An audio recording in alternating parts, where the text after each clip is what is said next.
Hello, welcome to Postcolonial Space and the first session of our new course on postcolonialism.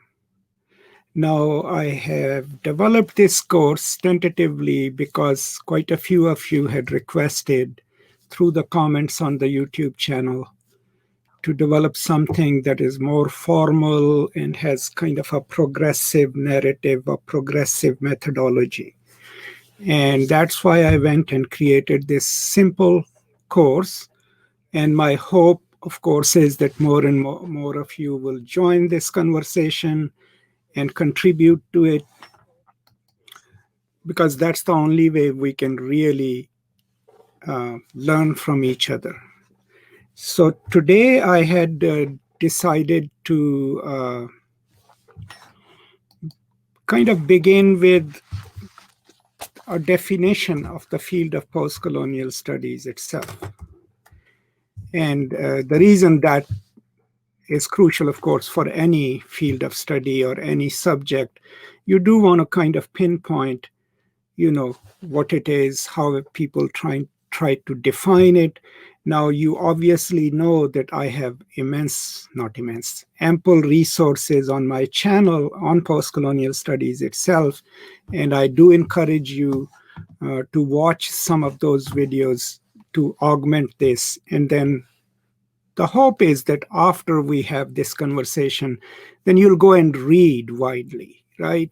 Even if postcolonialism isn't your field of study, but if you're, struggling against oppression, against patriarchy, against class biases, racial and ethnic biases, there is always something in postcolonial studies that can help you articulate your point better and be more convincing, because those are the issues that postcolonialism deals with. So before I go into Robert Young's discussion of it, and the reason I've chosen Robert Young is because I think his explanation of the postcolonial in terms of his book is the most extensive. This is probably the best book on postcolonial studies.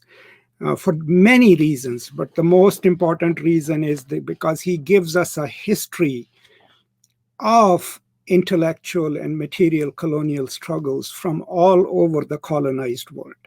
But another important thing that he provides us, which other books on postcolonialism don't, is that he also connects a lot of postcolonial struggles to the Marxism of their time, to the Second International, First International. And that is usually missed in simply the culturalist explanation of postcolonial studies. So the essay I chose was written in 2009. It was published in volume 40 of Ariel, right? And the reason I chose it is because it gives us not a precise definition, but a really, really nuanced definition of what to Robert Young is postcolonialism. And I think that's a good place to start. Now, before I go into it, just a quick reference to the course website. So as you already probably are aware, I now have created a course page on my website, postcolonial.net. The link to it is in the description of today's conversation, but it will be in the description of all the lectures that we deliver or the discussions that we have under this series. And if you look there, anytime you want to know what we are doing next week, the link to that would be here. That would be our weekly live stream link. Then as we increase the volume or frequency of our weekly talks, whatever we do one week, that will keep getting listed under the live stream archive, so you can actually access it date by date. And then below it are roughly at this point, these are our readings, right? And they are all available in PDF format. And then I'll keep adding more readings to it. And that's how you will access the readings and we'll be able to discuss them. My hope is that by the time we reach a certain end, I mean, it's not going to end like here we have finished postcolonialism, is but by a certain time through these sessions, through watching other videos that are already there, and by reading, you will develop a clear sense of not just what postcolonialism is, but how to do work as a postcolonial scholar. And that's my hope. Okay, so I have Shamika here, Nog here, Oroko, thank you all. Infinita, thank you for joining us today. It's kind of encouraging to see that quite a few of you are here. So I will go into how Robert Young opens the conversation, and then hope that you have questions that I can answer or we can talk about, right? So on the very first page, he kind of gives us a precise stance, right? He says that before we go into postcolonial studies, it is important to kind of discuss what postcolonial and postcoloniality is, right? And he says, people define and use these words in many different ways. Even what might seem to be the obvious core meaning of postcolonial, that is coming after the colonial, cannot be taken for granted.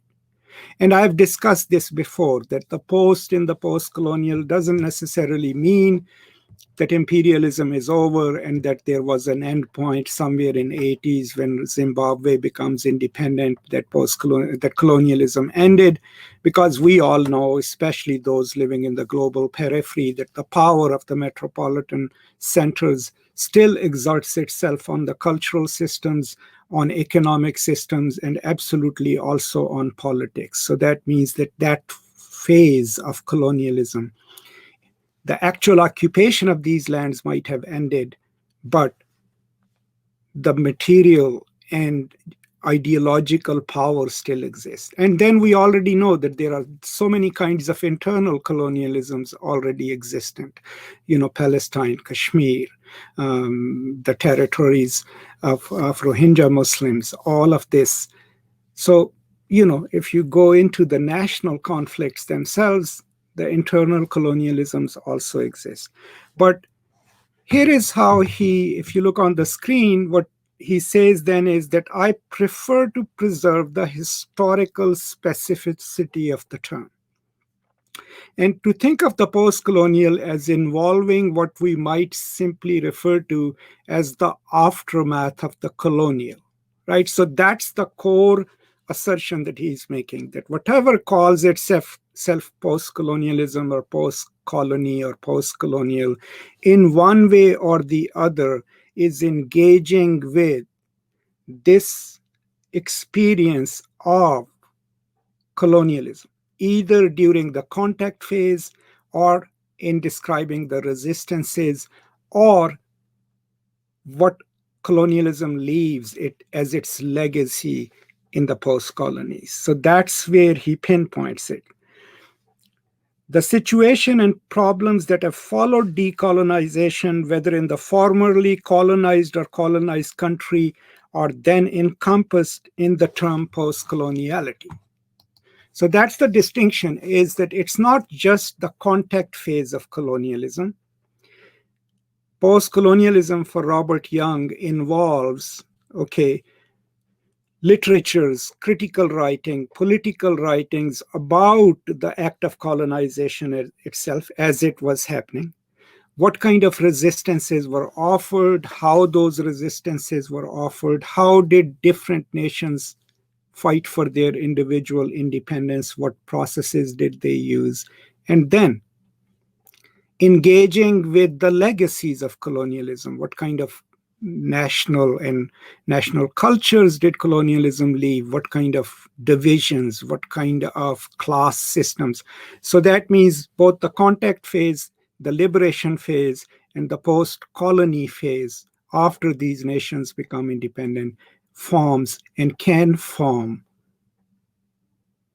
part of the study of post-colonialism. Okay, let me see if there are any comments. Okay, welcome Qasim, welcome Venkata. And thank you for joining me. That's really encouraging. So I'll keep going. So by now, we know how exactly, or if not exactly, what does he cover? It has to be about the colonial experience, but it can be the colonial experience of all the different phases, right? Not necessarily only what comes after the colonialism is over, but what was happening at that point. How were the intellectuals and theorists and activists and freedom fighters fighting about it? And then, how are people thinking life in the post colonies as they became independent nations right now? All of this is part of post colonialism and post colonial studies. Then he goes on to, on the next page, and I'll keep reading a little bit and then talk about it. Post-colonialism's concerns are centered on geographic zones of intensity that have remained largely invisible, but which prompt or involve questions of history, ethnicity, complex cultural identities, and questions of representations of refugees, immigration, of poverty and wealth. But also importantly, the energy, vibrancy, and creative cultural dynamics that emerge in positive ways from such demanding circumstances. So that's another layer. Okay, we're going to talk about the colonial experience and the resistances to that. But within that, we can also focus on histories that might have been silenced, stories that have not been told by the powerful metropolitan historians and writers, right? And so then telling those stories from Kenya, from Morocco, from elsewhere, what happened to people over there, either under direct or indirect control of the colonizers. That becomes part of it too. The migrations of people, immigration and migration within nations, famines, right? And the current refugee crisis, what is the cause behind them? Why are these wars being fought? Who is funding them? All of that then also becomes part of post-colonial studies, because its one main concern is to add the voices, the silenced histories and silenced voices, juxtapose it against the mainstream knowledge, right? Mainstream history. And in that sense, it's if you go and read Foucault's lecture on I think it's hermeneutics of the subject, where he talks about the dominant knowledge, which in this sense would be the knowledge produced by the colonizers, and then hidden or bruised knowledge, knowledge that was there, produced, but has never been juxtaposed against the dominant knowledge. So it's an act of retrieving those silenced knowledges. And then when you bring that to bear upon the mainstream knowledge, then it complicates the simplistic narrative that might have been told to us.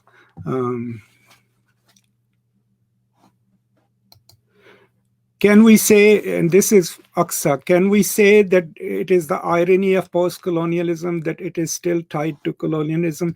Absolutely not.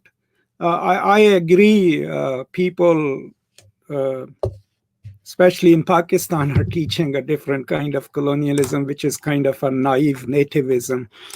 And I disagree with that approach. It doesn't really matter what it is attached to, okay? What matters is what its practitioners, its scholars assert, right? Those who are opposed to you will always, point out things that suit their purpose, right?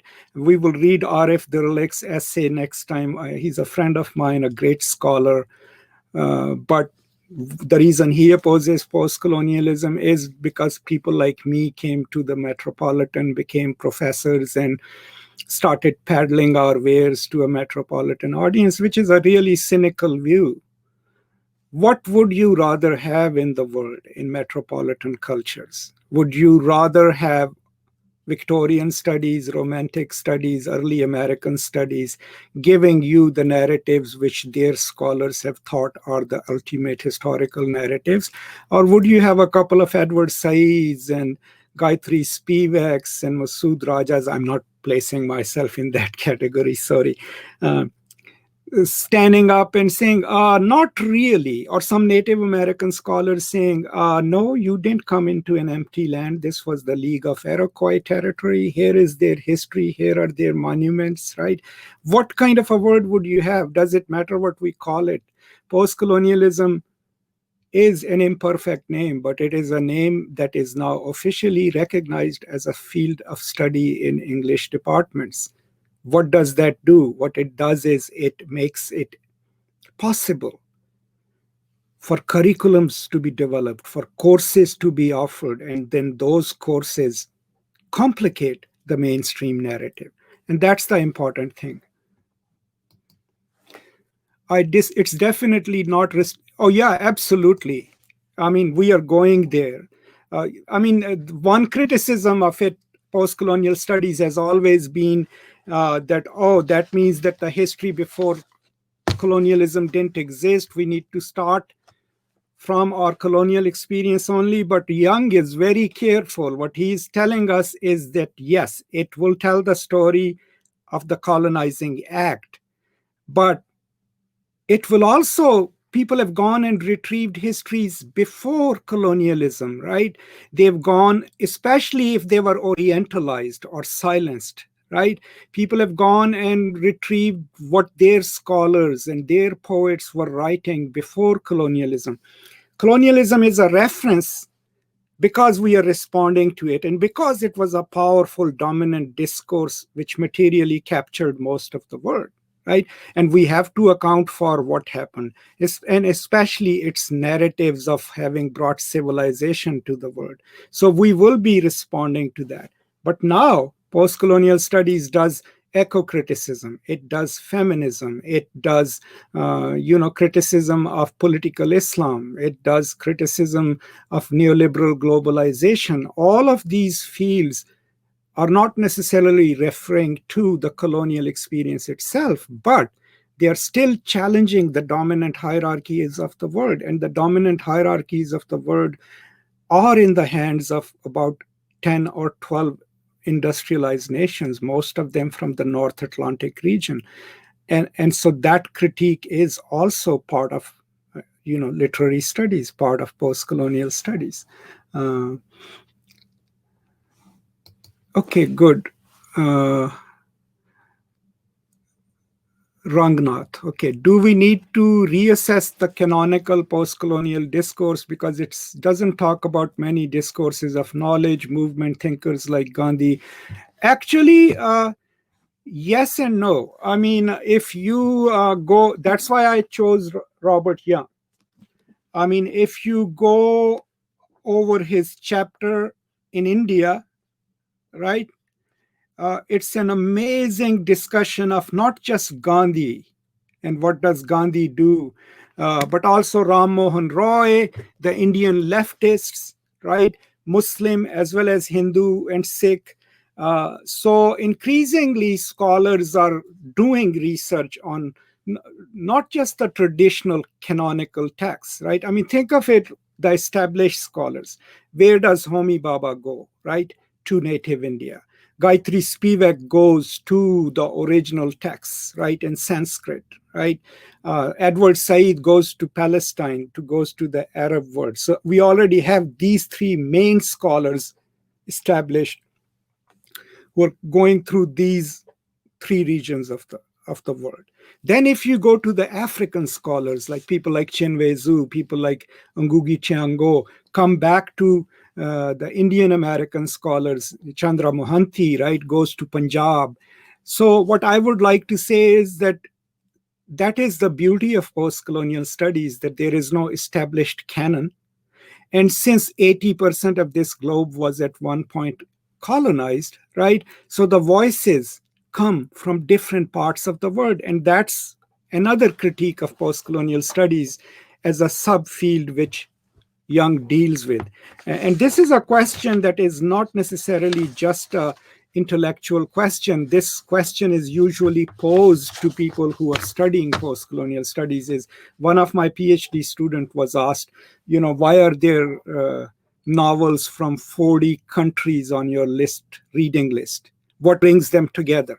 And the question came from a scholar who's a single author expert.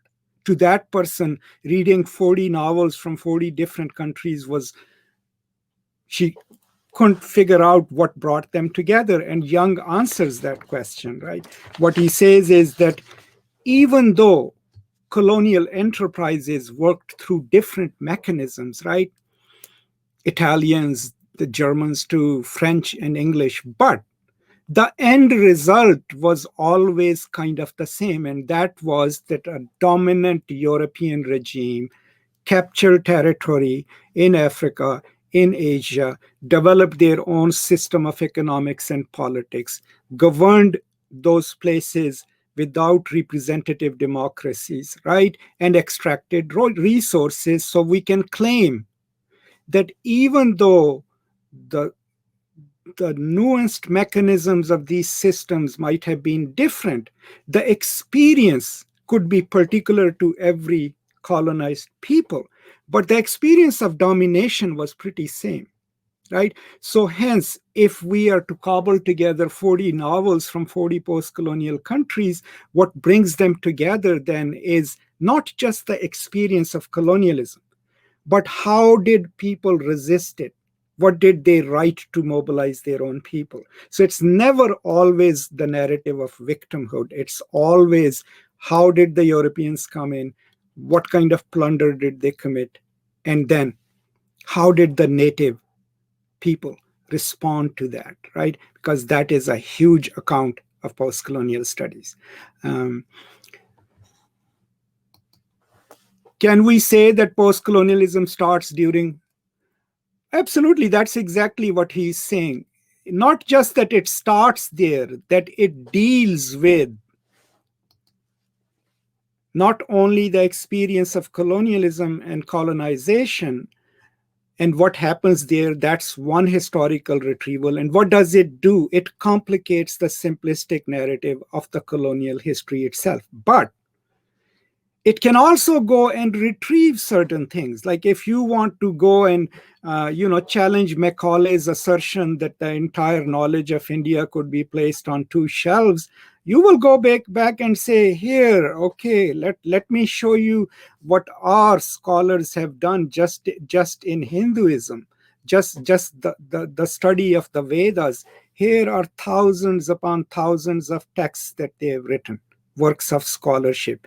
Here are thousands and thousands of texts on Buddhism or on Islam, right? So what you're then suggesting is you're going back into pre-colonial history and saying we had a culture, we had a history of learning as well. And that is you are juxtaposing that retrieval against an assertion made by the colonizers. And then beyond that, what happens during the colonial phase? I mean, if you read, I highly recommend you get, because what he does is he traces the resistance movements all over, pretty much starting with Latin America and then India, Africa, and how did these movements articulate themselves? How did they challenge? So that's another phase. And then in the post-colonies, the critiques of the nation itself, where it is headed, what it's doing, right? The greatest example of it, of course, on a scholarly scale is the Subaltern Studies Project, Ranajit Guha and others, right? These are the people who can go back and say, you know what, the Indian national narrative is kind of the narrative of the elite, right? Now let us go and research and find out the subaltern histories, the silenced histories. So as a result, you see those 10 volumes sitting on my desk. Thankfully, Pakistani scholars are still too busy, writing poems of love for the nation. They haven't had time to do that. And if you do it, it's a kind of a perilous journey because you're immediately, by a lot of people, considered a traitor to the national cause, which is like so silly, but also so sad. But a lot of other scholars, like in Africa, if you go read Chen Wei Zhu, there is a critique of colonial nation state? How does the elite still remain in sync with the colonial powers? If you read Ngugi Thiong'o, his scholarly work, but also his novels, Devil on the Cross is about the failure of imagination in the post-colony.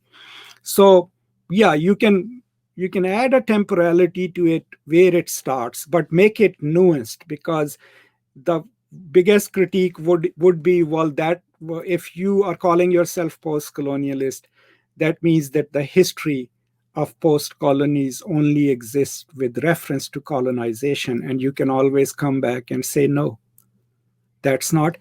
The reason we are studying this is because it was 200 years of a foreign rule at a very dynamic time in human history, when all the other countries were developing industrialization, capital, and this experience stymied, if there is a natural progression of history of these countries. I always use this example from for my undergraduate classes. Is that, okay, if people tell you, well, colonialism was good for India because it built railways and introduced an educational system, I always give them like a very simple litmus test, right? And that is, okay, in 1947, when the British leave India, they've held India for over 250 years, I think. Just take up the demographics and infrastructural aspects of New Delhi, which was the capital of India, still is, I think, right? And compare it with London, right? Now, infrastructurally, is Delhi equally as developed as London was? Right? Because if the British treated India as an equal part of the British Commonwealth, then infrastructurally they should have developed India at the same scale as they developed the mother country. And that is absolutely not the case, right? But then also go into what Achille Mbembe calls the habits of democracy, right? Which is hugely crucial in post-colonial studies, is when the colonizers leave, right? Do they leave democratic systems, right? Have people internalized that they live in a democracy? Most of the times what they leave behind is the same infrastructure of non-representative power, right? So my experience is only of India and Pakistan, right? What did they leave us? Deputy commissioners, right? Powerful police, right? No jury decisions by the court, right? While they've always had a jury of the peers decides a case, right? No, in the colonies, a judge can decide a single case. Sometimes it's not even a panel of judges. Then our civil servants, whose job it is to serve us, are not responsible to the people, and they still consider themselves as masters of the people. These are the systems that were in place that the post colonies inherit. What ends up happening is that people have not had 100 years experience of living in a democracy. They are still learning what their rights are. They are still learning that they are the ones who own the government and not the people in power. All of these ills the colonies inherit, and part of it is because the time was stopped, and the progression of political thought and practice was stopped under colonialism. And that's also what Young would say is part of post-colonial studies. Right? What he says on page 15 then is, post-colonialism therefore begins from its own counter-knowledges and from the diversity of its cultural experiences, and starts from the premise that those in the West, particularly both within and outside the academy, should relinquish their monopoly on knowledge and take other knowledges, other perspectives as seriously as those of the West. Okay, so that is the challenge to normalize knowledges. Think of it this way, those of you who are coming from the colonies, what is our biggest problem? Now, I know PhD students from Pakistan who are told that they cannot pick up an Urdu book, translate it themselves, and put it in their dissertation. Why? Because you are not allowed to say in MLA tells you if it's your own translation, you can just add my translation. I did that in my dissertation in America. Why would your professors not let you do that? Because they still have that internalized colonial mindset where basically someone else superior to you should have translated a work for it to be credible, right? Now, that is that kind of colonial mindset. Beyond that, people still teach the Western canon, right? And being a good English major is that I can quote my Eliot well and I can quote Shakespeare well, right? That's what studying English means, right? There is nothing wrong with that, but assigning it that kind of value, beyond that, even just studying the text, I mean, the value, how we evaluate Hindi medium schools, Urdu medium schools, and English medium private schools, right? And its actual material value in the world, in the workplace, right? All of this is part of our colonial legacy. Here, so what is the job of a post-colonialist then, right? Someone gives me the story, a novel, right? A Thousand Splendid Suns, or, The Kite Runner, right? And it's an amazing story. It's a moving story, all that. But then you basically point out, okay, yeah, Taliban are bad, absolutely. But no one is telling you who created the Taliban, right? Whose interest were they safeguarding until they started transgressing, right? And beyond that, how many people died when America invaded Afghanistan? These are ours. This is our job then, to complicate the simplistic narrative that underwrites the imperial power, right? So that's what he calls counter knowledge, right? Or if you go to any other history, right, any claims to civilized behavior upon which the edifice of colonialism was built, and you go and retrieve histories and you go, no, no, I mean, this is what you also did. This is what you're already doing. So what it does is it destabilizes a narrative of power, right? And that's the role that post-colonial scholars here and elsewhere can play. You can further hone it down to challenging the mainstream assumptions of the nation state itself, right? If the nation state is offering itself as I am this and I am that, right? You can basically, as a scholar, chip away at that by pointing out the inconsistencies, and that would be the counter knowledge brought to bear upon a mainstream narrative, a narrative of hegemonic narrative or narrative of dominance. And that's also what post-colonialism does. Um, and then he goes on to discuss, a body of writing, right, uh, which is theoretical, which is political, and now it has a huge body of writing. But one important part of being a post-colonial scholar is that you're not just an erudite scholar. Most post-colonial scholars are also committed activists, right?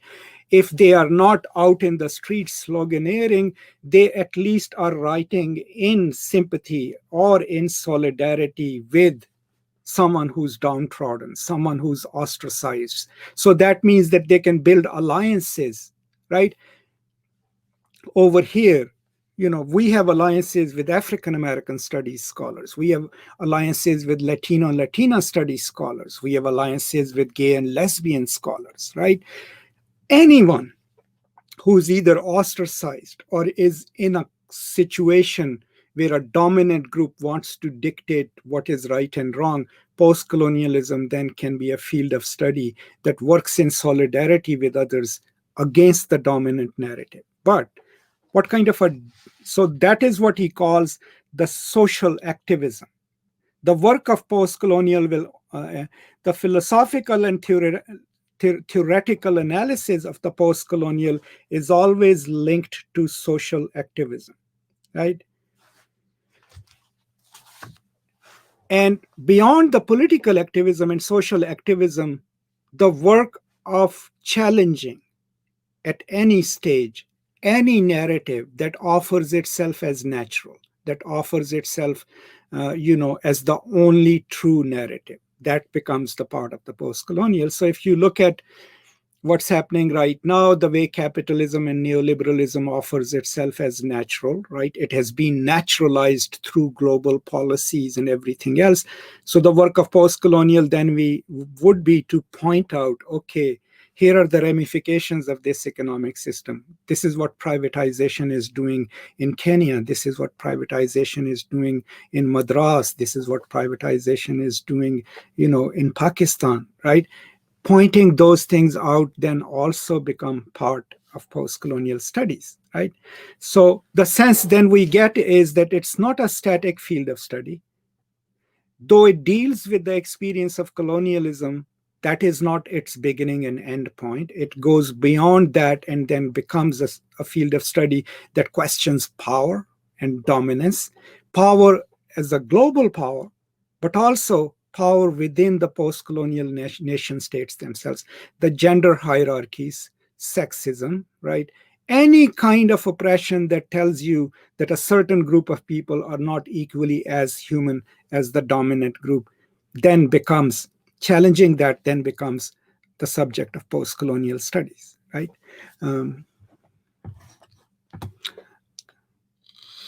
Let me see. Okay, Akib. Can we say that post-colonialism, I think I already answered that question. So we can take post-colonialism as revisionist myth-making, not necessarily myth-making, myth-making in that technical term, but I would rather say that a revisionist myth-busting, right? You don't go and create a nativist myth. That would destroy the whole purpose of the project. You go and take whatever mythologies are at work from the dominant group, and then you offer them whatever was silenced in order to create that mythology. How does knowledge become dominant, right? Any knowledge, by excluding things that challenge it, right? How do we do that? We do it through textbooks. We do it through official histories, official media, right? And that's how one narrative, one mythology becomes the ultimate mythology, right? National or regional or whatever. So our job then is to go and point out this is what was silenced to create this mythology, right? And you can do that by historical retrieval, by collecting data, by doing interviews. But as long as you're picking up on that normalized mythology, right? The knowledge that offers itself as ultimate and all enlightening, after all, has become so through an act of power, right? Through the power to disseminate itself, right? So let me give you like an example for my Pakistani scholar friends. I'm now reading for my book on Mr. Jinnah, right? And when you read the book, right, I'm reading Aisha Jalal's book on it, right? One of the groundbreaking researches on All India Muslim League. Now, if you go and read any Pakistan studies textbook, you get this coherent narrative, right? Pakistan, All India Muslim League was a one united front, and they, with the help of Qaid-e-Azam, struggled against Gandhi and against all the other Hindus and everyone else to make Pakistan. That's a beautiful narrative, right? It's a national narrative, but it's an absolutely flawed and absurd narrative, right? Muslim League was never a united political party. We know that. Our own historian actually has done research on it, right?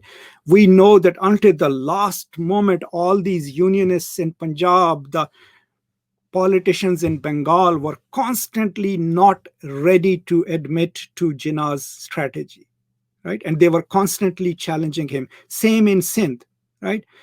Now, all of that knowledge is there, but it has been suppressed because it is never taught, it is never written about. So what you get is a mythologized idea of the Pakistan movement, right?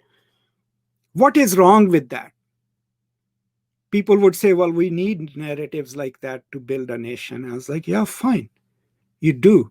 But if you build a nation on flawed narratives, on narratives that must exclude, must keep certain knowledge out, then you're creating a really paranoid identity. Because then what you are is, oh, don't tell children about this, don't let them read this. Then until the end of time, all your energies are in maintaining a flimsy narrative that you have created out of exclusions. That's how all religions are, right? That's how all deeply fundamentalist political ideologies are, because they stabilize themselves through acts of exclusion. And then the only way they can maintain themselves is by excluding any dangerous knowledge that might, through sanction, through material punishments, right? Through fear of death and all. And that's not really a healthy way of living a life, but that's how official narratives maintain themselves, right? And the role of the intellectual then is to constantly unravel them, right? Challenge them, right? Point out that, this is downright false, but here is something else that people have said. Another simple example would be, for example, in 1858, after the first rebellion fails in India, Queen Victoria decides that she is going to take a direct role in India. So she dismisses the administration of East India Company and becomes the Queen Empress of India, right? And that's where she issues a decree, a proclamation, taking India as her own territory as the queen, right? And, forgiving or whatever. Now, when she issues that proclamation, it's a royal proclamation for India, right? But at that time, in the province of Awadh, Lucknow, there was also a local queen, right, Hazrat Mahal, right, who, along with his Muslim and Hindu rajas, had fought the British, right, and escapes to Nepal, right, not Nepal, Myanmar. She also issues a proclamation in which she says, what right do you have to proclaim India as yours? Right? Historically, we have never talked about that proclamation because it was hidden, it was in Farsi, no one read about it. But then about 20, 25 years ago, someone went and retrieved it, right? And juxtaposed it with Victoria's voice, right? Now, that is retrieval. It doesn't change history, but it tells us, we did this too, right? Another wonderful example from the same period is that when her forces have fallen, right, and she's preparing her retreat because she was given the option to sign a deal with the British and stay as a nominal ruler with her husband or take exile. So she chooses to take exile. But when she does so, one of her most powerful nobles was Raja Man Singh, right? Who had brought a lot of forces to fight. So the British, they go and invest Man Singh's fortress and they say, you got nothing to lose. Sign your allegiance with us and you can keep your lands and your territory and your power.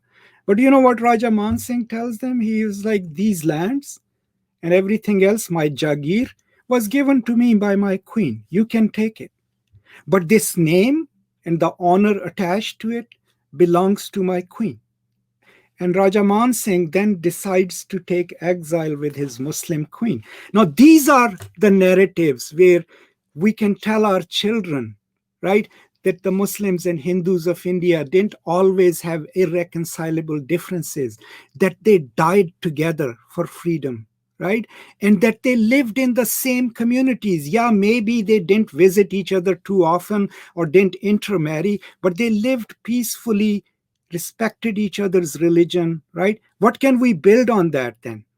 Right? If that kind of knowledge existed in both these belligerent nations, is retrieving those histories will then enable us to create a future in which we don't look at each other as enemies, in which we look at each other as people who had a shared history of struggle against our oppressors, right? And that is post-colonial studies, if done daringly and with love, right? Make them happy and get fame. I don't buy into that. I mean, I think the author has a right to represent any way he or she wants a story. The Kite Runner was written for a popular audience. There is a lot of work on it. There was a whole issue of one of the journals on it. I disagreed with it on one ground, and that is that the story was too simplistic, right? And the larger ground is not given as to how Afghanistan becomes the Afghanistan of the Taliban, right? Who created Taliban, right? But overall, the novel also had a lot of impact, because remember, while we talk about history and truth, empathy is also connected to whether or not we can feel something for the characters in a story, and we absolutely feel something for the characters in a story. So this whole idea, and it comes a lot in Pakistan, is that the diasporic authors, I'm a critic of diasporic authors because I believe that they do pander sometimes. But when you read a piece of literature like that, you have to have a more nuanced opinion about it. Yes. And Aisha Jalal's work is not your run-of-the-mill scholarly work. It's a scholarly work of extreme diligence and courage.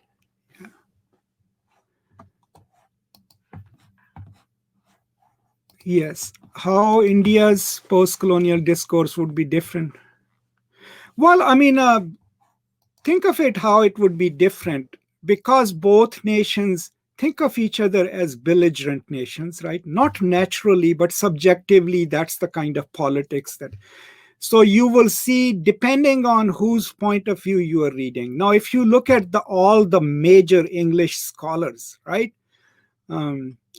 Indian scholars, Partha Chatterjee and others, they don't really care who was a Muslim and who was a Hindu. I mean, one of the most famous essays of Partha Chatterjee is a challenge to the story of the Nawab's cave, the dungeon in which he is supposed to have kept 200 British people. And Partha Chatterjee goes and says, I mean, this is impossible physically, but also historically. And that's about Nawab Sirajuddaulah, right? I think it's in the political arena that increasingly religion plays a role and the narratives of exclusivity play a role, right? And both nations are guilty of that, right? So right now, if you look at Indian politics, a certain kind of religious identity is being privileged over all the others.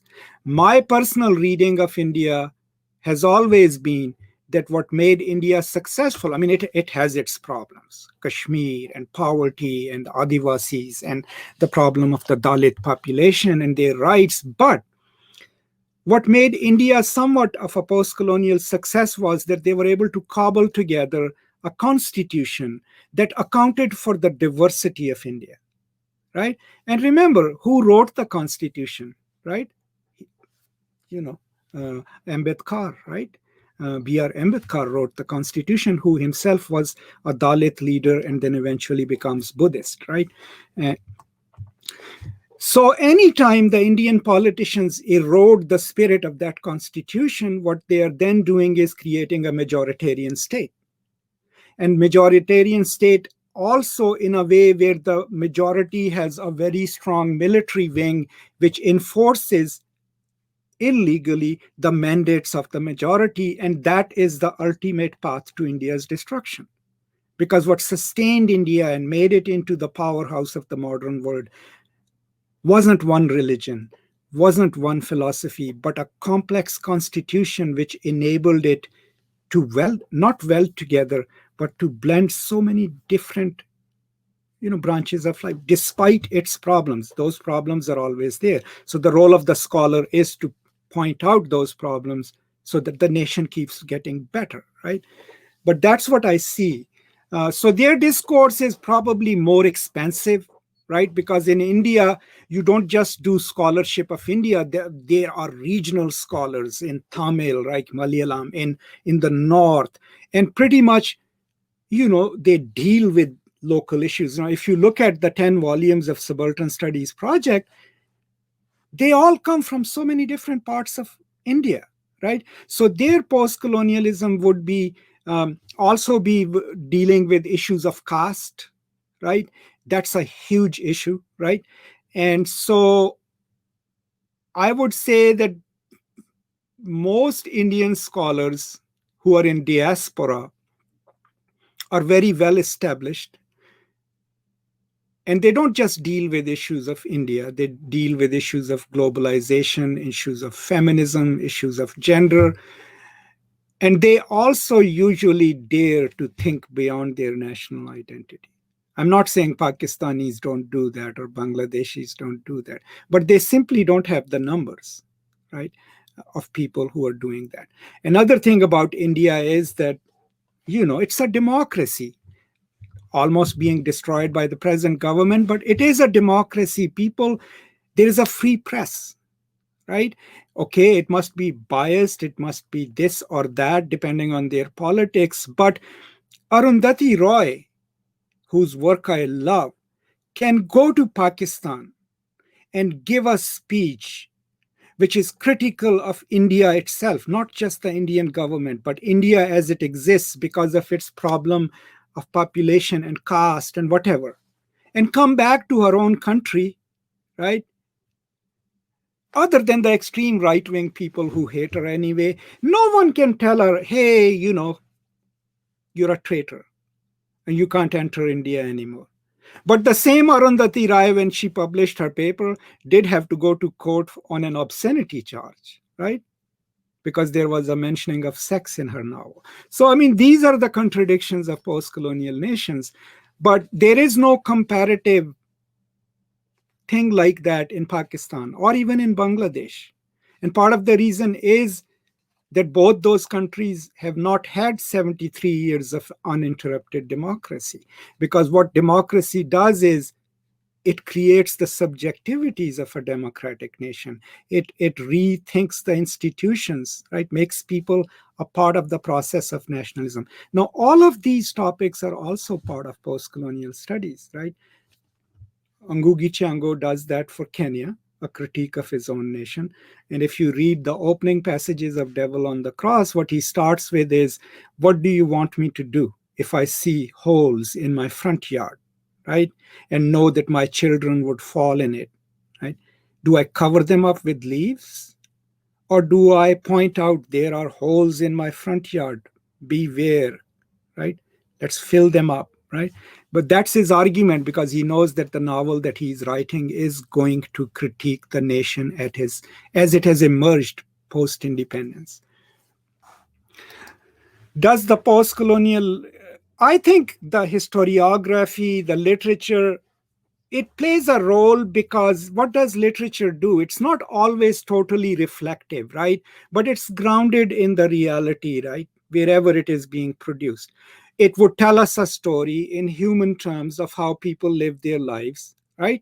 But also would tell us the inequalities that exist, right? Or the injustices that exist. Let's see, for example, Roy's novel, God of Small Things, right? It is one of the most beautiful novels you will ever read, right? It's a heartbreaking novel, right? And it's set in a state, which is one of the finest examples of development in India, right? The state in 1954, I think, they took away bigger land holdings, distributed them amongst the peasants with an education rate of, I think, 99%, right? But when she tells the story, what is she doing on a global scale? When you hear of India in America or Canada, what comes to your mind? New Delhi, right? Maybe Kolkata, right? No one thinks of, Kerala in the south, right? Or the culture of Kerala, right? So first of all, that work introduces the setting to a global audience and to a national audience. It's not like people living in North of America are very familiar with the languages and cultures of the North of India. I mean, there is a huge linguistic divide. Another thing that novel then does is, within the story, it tells a human story of two kids and their mother, and story of their mother's love, right?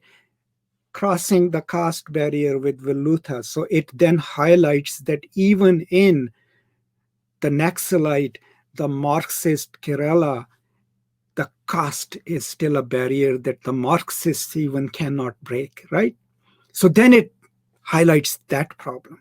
It also highlights the problem of rules of love. How does law work? What happens to a woman who's single and has two children, even though she has powerful parents?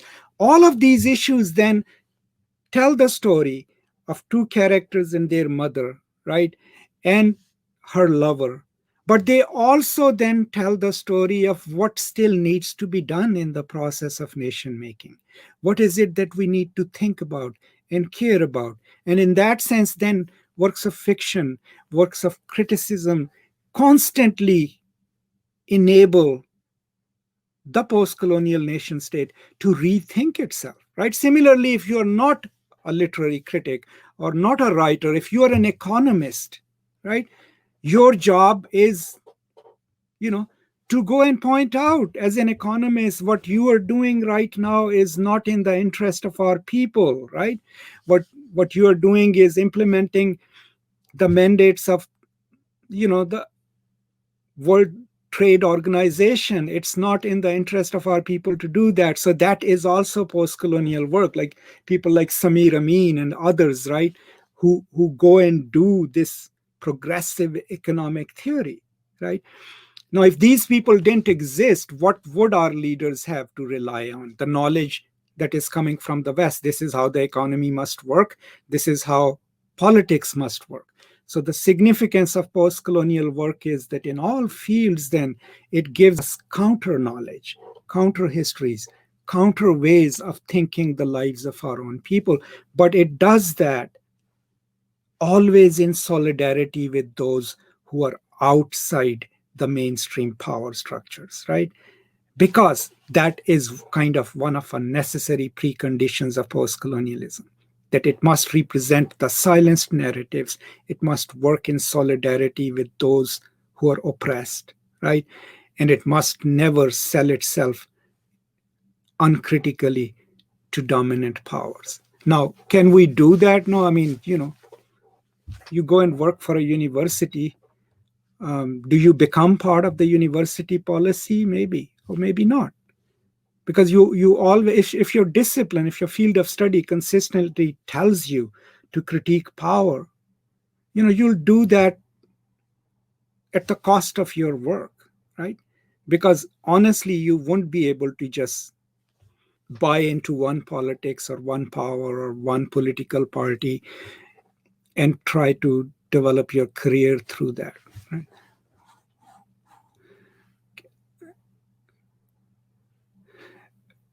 Yes. I mean, we always prefer, I mean, we come to history not from a vacant place, right? We come to history from our own ideological position. The question for the post-colonial is, which position will you take?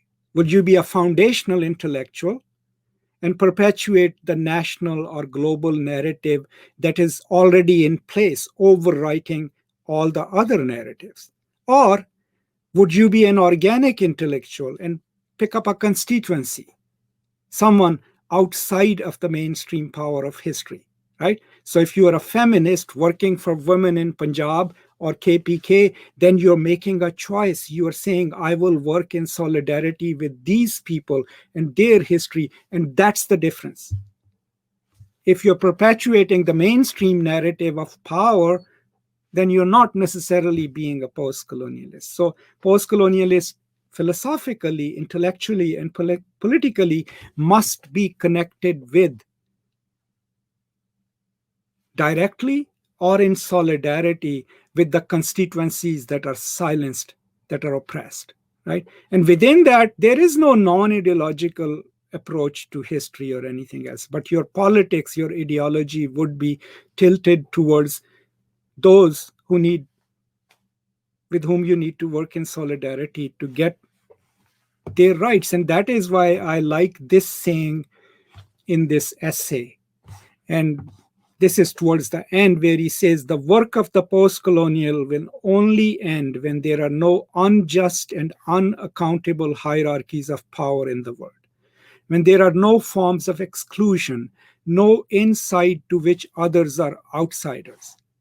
What that also teaches us, if you look at it carefully, is that the work of the post-colonial cannot be to be a foundational intellectual.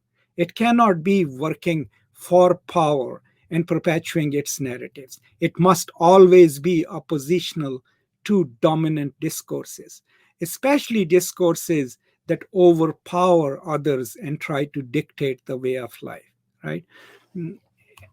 And you can work from within a discourse, if you want to challenge a religious discourse, the best way of doing it is to go read those texts and point to the people throwing the book at you that, here, read this carefully. It, defies the logic of what you are saying. Even if you are challenging someone's assumptions from a religious point of view, political point of view, you have to learn that. You can't critique anything without knowing how it works, right? But in solidarity with whosoever is an oppressed constituency would be part of a precondition, right? Good, Rosario. But isn't the nation itself an age of sort?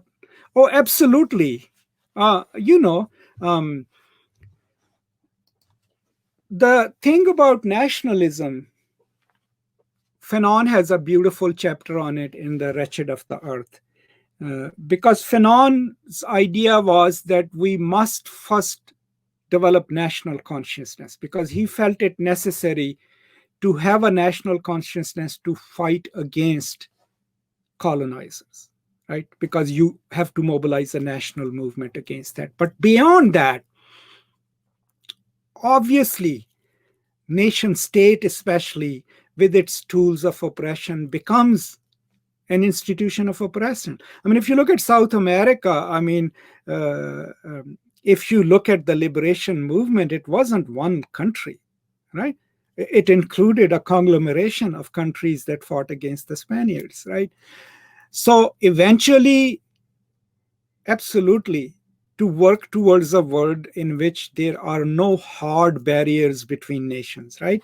But with a certain degree of subtlety, because that is what also neoliberalism wants. No barriers, but only no barriers to trade, right? Or movement of commodities. Now, what we would ask them then is, okay, if the commodities can move freely, right? And if capital can move freely, then the third element of the productive process is labor.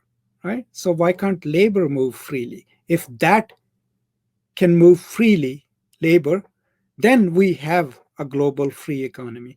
But absolutely, nation state in most of the cases in itself becomes an oppressive institution. Right? And challenging its assumptions are absolutely necessary for post-colonial intellectuals. And they do that through their activism as well as through their writing.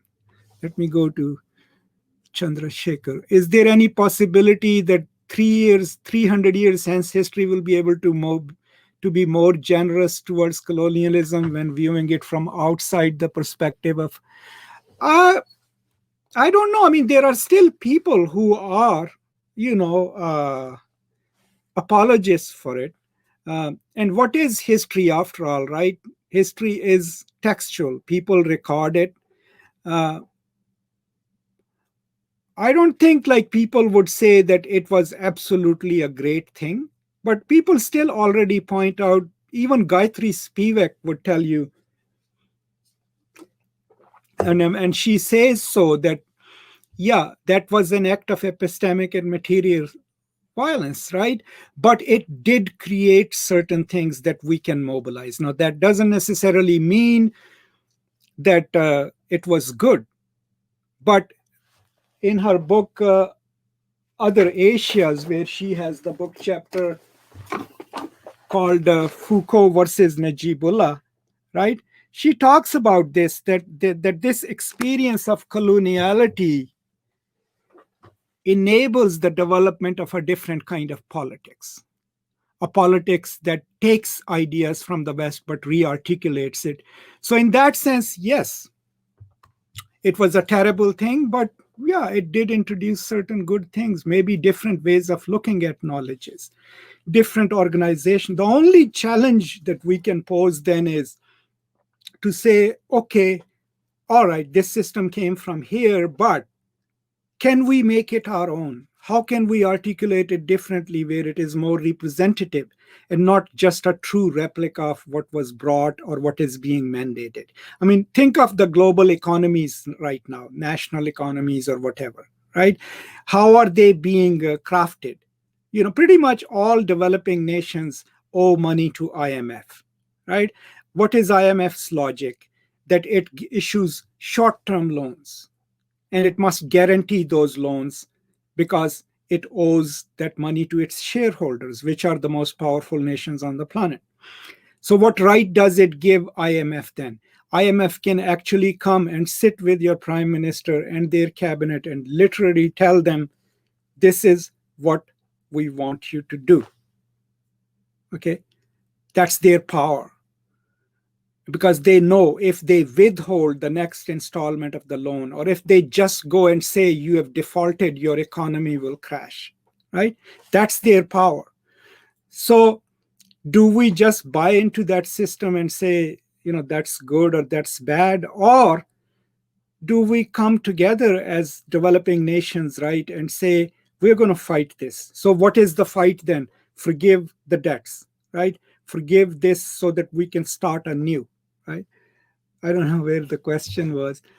So maybe that's where, you know, we can work as post-colonialists, but the post-colonial nation states themselves then can figure out how to do things that are in the best interest of their own people, right? And then the scholars and intellectuals within the nation constantly point to them that what you're doing is oppressing women, what you're doing is oppressing minorities, and that constant critique ought to be there. Now, if you take out that critique of the nation itself, silence the press, silence the intellectuals, label them traitors and all, you will then create a nation in which a few dominant constituencies get to dictate what truth is, right? And then that becomes the truth. But you also develop a nation of intolerances, nations of hate for each other and others. You can never really create a loving, caring nation simply by one narrative. I mean, it has never happened in history, right? Oh, which novel? So it is Ngugi Chiango. The novel is called Devil on the Cross. It's a beautiful novel. You should read it. And then, you know, who was here from Rosario? I mean, if you really want to read how someone beautifully renders how history is retold and fiction is made real, it's that scene from Garcia Marquez's 100 Years of Solitude, right? That whole section where the train massacre happens. So he first tells you how many bodies were there, how many people were killed, right? And then through rumor and through stories, the entire massacre is made to be forgotten, is made into something that never happened. And that is the power of narratives, right? And I always use that example in my classes. I'm kind of skeptical of people who have these opinions about post-colonialism is dead. And because the thing is, anyone who claims to be post-colonial to be not effective enough, and we will read some of them next week, right? They always make post-colonialism into something that they want to dismantle. And my whole idea is that as a term, concept, and as a field of study, even Young is telling us that it's not so easy to pinpoint because it is covering its flank and it constantly grows. I mean, I think of my own example. I studied with Robin Goodman, right? Now, she's a scholar of political feminism, right? From her, I studied with her. What did I end up doing? One book on Pakistan, right? Another book on conservatism in United States. Another book on political Islam and rise of ISIS, right? So combining my own knowledge of these cultures, but developing it into challenges to different power structures here and there. So there is no single way of representing post-colonial studies other than what Young is telling us, that it must focus on the rights of the oppressed, the rights of those who are outside the dominant structure, right? And it must retrieve and talk about the silenced histories, but it must do so without being nativist, without being, oh, we are going to take out all Western knowledge and create this pure form of knowledge, because that is, a kind of terrible nativism. I always give this example when I talk about Taliban or any other fundamentalist groups, because that the only problem they have is with liberating thought coming from outside. So if they tell you the West is terrible, right, and anything associated with West is terrible, that's usually with the liberating ideologies of the West. Otherwise, they use the same guns made by the Westerns. They love the trucks and, all the mediums of destructions made by the West. It's only the ideas that they are threatened with, right? So there are these ironies everywhere. But post-colonial studies, in my sense, you can make it into whatever you want as long as you're dealing with some issues that impact people's lives economically, environmentally, in terms of their rights, in terms of their position within the social body, and as long as it is connected to a politics of liberation, right? Okay, yes, decolonization, absolutely. And decolonial studies coming from Walter Menvolo is also a really great field. I don't see it as separate from post-colonial studies, but a lot of people are focusing on decolonial studies, and the idea there is to even dismantle the way of thinking and decentralize it and make it into a way of thinking that comes from outside of Europe and West. And I think it's amazing. But even there, I would not want to become a nativist, right? I don't believe that the Dharma knowledge or the knowledge of Islam can itself in the 21st century solve our problems. No, I think it's always better to have hybrid knowledges, right? And not just rely on purist narratives. But yes, it's absolutely a very good field. Yes, Life and Debt, I loved it. I've shown it in my classes. I highly recommend that video to anyone. I don't know if it's available freely or not, but my library has it. I had asked them to purchase it, and I always show it in my undergraduate classes. There are some movies I show them. I show them the Battle of Algiers, right? When I teach Fanon, and Life and Debt when I teach about globalization and neoliberalism. And Stephanie White, I think, was the producer of it. I highly recommend it as a video aid. And the movie on Fanon, that's also a beautiful movie. Okay, so this is good. Let me let you know that what we'll be doing next.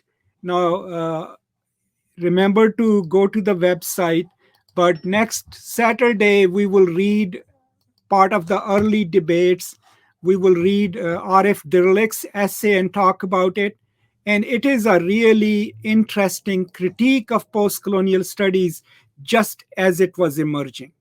And that would then give us an idea of how do people critique post-colonialism and from which perspective.